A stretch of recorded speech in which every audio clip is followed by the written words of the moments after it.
Hello' নমস্কাৰ, কি খবৰ আপোনালোকৰ? আশা কৰোঁ সকলোৰে ভালেই। তেনেহ'লে ব'লক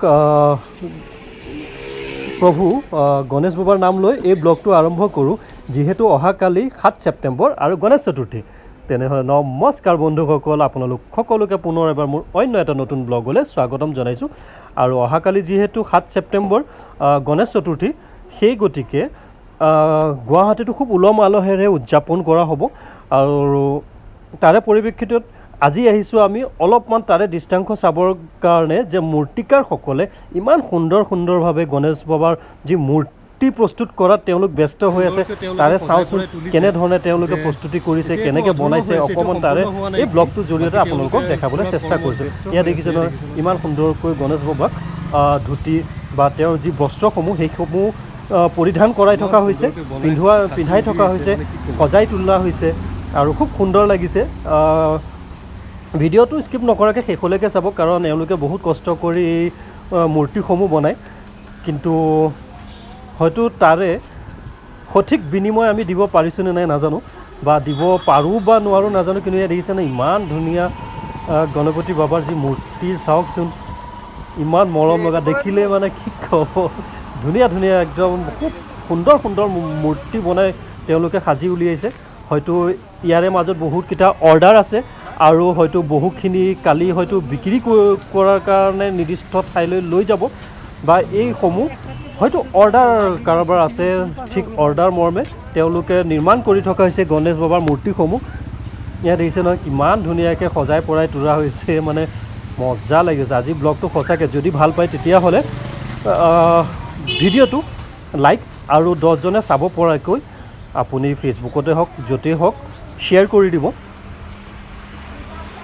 আৰু এই চেগতে প্ৰভুৰ ওচৰতো আপুনি সেৱা ল'ব পাৰে, গণেশ বাবাক নিজৰ মনৰ কথা ক'ব পাৰে। কালিতো বহুত ব্যস্ত হৈ যাব, গতিকে আজিয়ে কওক।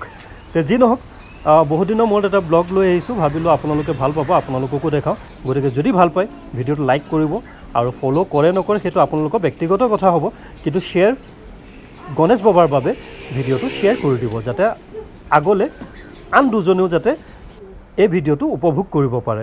ইমান সুন্দৰকৈ বনাই আছে চাওকচোন, পূৰা ব্যস্ত আৰু কথা পাতিব সময়টো নায়েই বাৰু দিয়কচোন, আৰু ময়ো ডিষ্টাৰ্ব কৰা নাই। গতিকে ময়ো ভিডিঅ'টো বনাই মানে ভিডিঅ' কৰি আছোঁ। ইয়াত দেখিছেনে ইমান ধুনীয়া চকুযোৰ বনাইছে, কি ক'ব আৰু এক বেলেগ সঁচাকৈ একদম, মানে যেতিয়া আপুনি ওচৰত থাকিব, যে বহুত সময় লাগি চাই থাকিব, এনেকুৱা অনুভৱ হ'ব আপোনাৰ। ইয়াত দেখিছে নহয় ধুতি পিন্ধাই থকা হৈছে গণেশ বাবাক, চাওক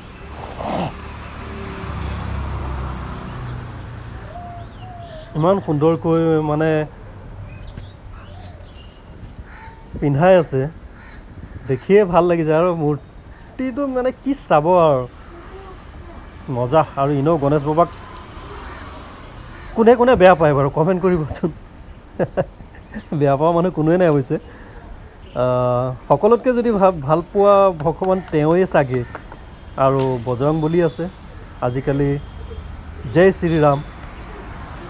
তো সকলোৰে প্ৰতি শ্ৰদ্ধা আছে, ভক্তি আছে, সমানে জয় শ্ৰীৰামকো মানো, বজৰংবলীকো মানো, আৰু গণেশ বাবাৰ প্ৰতি অলপমান হেৰিটো মোৰ বেছি তাৰমানে। সেই গতিকে ভিডিঅ'টো প্ৰস্তুত কৰিলোঁ। আৰু আগন্তুক দিনত অহাকালি যদি আৰু কিবাকিবি যদি, ইয়াত দেখিছে নহয় চাওকচোন ইমান ধুনীয়াকৈ বনাই থৈছে। এতিয়ালৈকে এইটো আৰ্ট কৰা হোৱা নাই, আধৰুৱা হৈ আছে, পূৰ্ণ হোৱা নাই। এয়া ঢাকি থৈছিলে যে অলপ আগতে সেইবোৰ বনাই আছিলে।